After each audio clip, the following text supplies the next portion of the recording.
बीवी से बहस के बाद शौहर ने घर को आग लगा दी।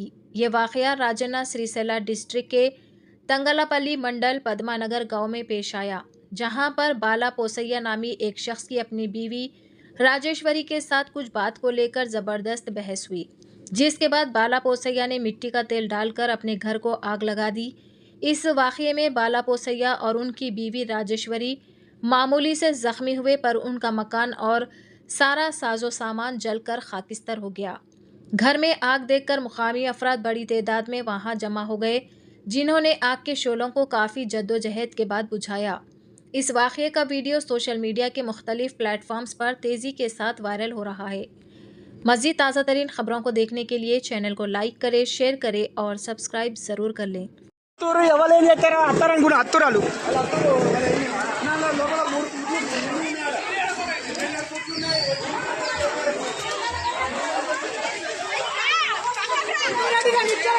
మీరు లేవు రాలేగాలి, మీరు లేరు ఇటు రారి అన్నగాలి, బయటకు రారు మీరు అంతా.